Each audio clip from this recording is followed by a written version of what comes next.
ভাই আমার কিয়ামতের দিন ময়দানে হাসরে তিন প্রকারের মানুষকে আল্লাহ পাক ডাকবেন।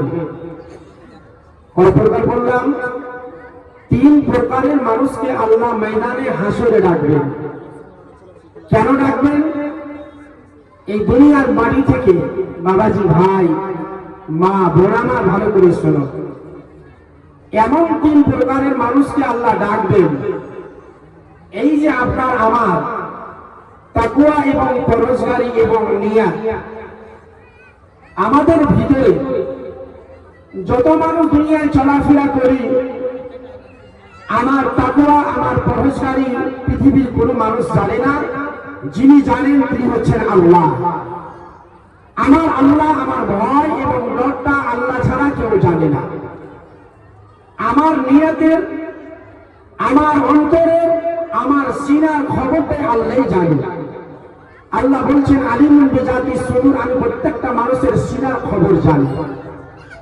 আপনার নিয়াত দুটা নিয়াত হয়, একটা রিয়াকারী মানুষকে দেখানো, আর একটা আল্লাহ রাব্বুল আলামিনকে রাজি করার জন্য। আমাদের ভিতরে যে দুটা জিনিস, মানুষ দেখানো যদি ইবাদত হয়, মানুষ দেখানো যদি কুরবানি হয়, মানুষ দেখানো যদি দান হয়, মানুষ দেখানো যদি আপনার ব্যবহার হয়, তাহলে আপনার ওই সব সাবজেক্টই আপনার বেকার। কারণ এটা আল্লাহকে খুশি করার জন্য নয়। বাবাজি, ভাই আমার, কিয়ামতের দিন ময়দানে হাসরে আল্লাহ পাক রব্বুল আলামিন তিন প্রকারের মানুষকে আল্লাহ পাক ডাকবেন। সেই তিন প্রকার মানুষের ভিতরে এক প্রকারের মানুষ হবে যে কিয়ামতের দিন ময়দানে হাসরে আল্লাহ তাবারক ওয়া তাআলা বলবেন, এই এমন একজন ব্যক্তিকে ডাকানো হবে, লোকটা দুনিয়ার মাটিতে জিহাদ করেছিল, জিহাদ হয়ে শহীদ হয়ে গেছে, মারা গেছে। এত বড় পালহার, এত বড় বীর মারা গেছে। আমার রব্বুল আলামিন তিনি ডাকবেন, বড় বান্দা, তোমার মাকসাদ, তোমার উদ্দেশ্যটা কি আছে বলো। লোকটা আল্লাহকে বলবে, আল্লাহ, আমি কতগুলো বেদিন মুশরিকদের সাথে লড়াই করে কত মুশরিক আমি শহীদ করে দিয়েছি, মেরে দিয়েছি। আল্লাহ, নিজে আমি শহীদ হয়ে গেছি, মারা গেছি। আমার আল্লাহ বললেন, বান্দা, কাযযাবতা, তুমি ঝুট বলছো। কারণ এটা তোমার ভিতরে মানুষকেও দেখানো ছিল যে আমাকে এলাকার লোকেরা কত বড় গুন্ডা মনে করবে, মাস্তান মনে করবে। তুমি যে কাজটা করেছ এটা আমাকে খুশি করার জন্য নয়, আমাকে রাজি করার জন্য নয়। সেই দিন আল্লাহ তাবারক ওয়া তাআলা ওই লোকটিকে আল্লাহ বলবে, ও ফেরেশতা শোনো, লোকটা মাথার দিক উপরে নিচে করা হবে, পায়ের দিক আপনার উপরে করা হবে, তাকে জাহান্নামে ঠেলে নিয়ে যাবে।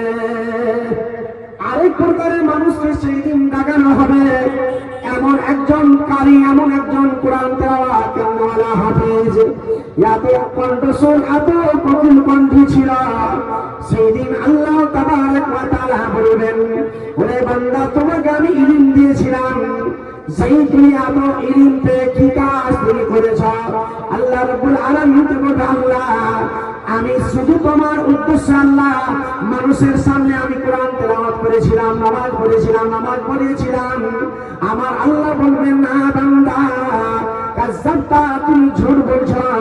সেই লোকটাকে আপনার উল্টো করে জাহান্নামে নিয়ে যাবে। তিন নম্বর হবে ওই সব লোকদের কথা নবীজি আল্লাহ তাবারক ওয়া তাআলা বললেন, তিন প্রকারের মানুষ ওই লোক হবে যারা দুনিয়াতে মানুষকে দেখানো, যারা দান করেছিল, লাখ লাখ টাকা দান করার জন্য দিয়েছিল। আমার আল্লাহ বলবেন, বান্দা, তোমার মাকসাদ, তোমার উদ্দেশ্য কি আছে বলো। লোকটা বলবে, আল্লাহ, আমাকে তুমি মাল দিয়েছিলে, আমাকে ধন দিয়েছিলে, টাকা দিয়েছিলে, সম্পত্তি দিয়েছিলে। আল্লাহ, তোমার রাস্তায় এটাই করেছি, খরচ করেছি। আমার আল্লাহ বলে, বান্দা, কাযযাবতা, তুমি ঝুট বলছো। তোমাকে মানুষ এটা বলবে কত দাঁড়িয়ে আছে। শুধু মানুষকে দেখানো দান করা যায় না। দান এমনই জিনিস আছে যে দান মানুষ যদি ছুটিয়ে করতে পারা যায়। আমি গোপনে দান করে বলো না, আমি 10,000 টাকা মসজিদে দিলাম, এই মালিক আল্লাহ ছাড়া কেউ জানে না। তাই আমি বলবো আপনার নিয়তটা যদি খারাপ হয়ে যায়, আমার বিশ্বনবী বলেছেন ওয়ালান নবী সাল্লাল্লাহু আলাইহি ওয়াসাল্লাম ইন্নামাল আমালু বিন্নিয়াত, নিয়তটাই হচ্ছে আসল। আপনার নিয়ত যদি সঠিক থাকে, আমি যে উদ্দেশ্যে মসজিদে দান করব আল্লাহ মানুষকে দেখার জন্য নয়, যদি মানুষকে দেখানো হয় তাহলে এখানে আমি তাদের সঙ্গে মোকাবিলা করব। আল্লাহ আমাকে মাল দিয়েছে, ধন দিয়েছে, আজ আমি প্রতিযোগিতা করব, আমি সব চাইতে বেশি দান দিব। এমন মানুষ দুনিয়াতে আছে বাবাজি ভাই আমার, একটু মনে মনে চিন্তা করে আমাদের যে নিয়ত, যে আমাদের বর্ষার যে উদ্দেশ্য আছে খালিস আল্লাহ রাব্বুল আলামিনের জন্যই আপনাকে করতে হবে। যা কিছু কাজ করবেন আলহামদুলিল্লাহ। ওইসব যুবকের ভাইরা কি ব্যাপার, এত সুন্দর জায়গা গো, বড় আফসোসের ব্যাপার। কেন আপনারা দাঁড়িয়ে আছেন ভাই, কেন দাঁড়িয়ে আছেন ভাই? বসে পড়ুন। আলহামদুলিল্লাহ এই প্যান্ডেল ইনশাআল্লাহ ভরবে, এটা ভরসা রাখছে আল্লাহর উপরে। তাই আমি বলছিলাম আপনাদের সামনে যে আলোচনা, আলহামদুলিল্লাহ দুটো জিনিস একটু ভালো করে কর্ণপাত করে শুনেন।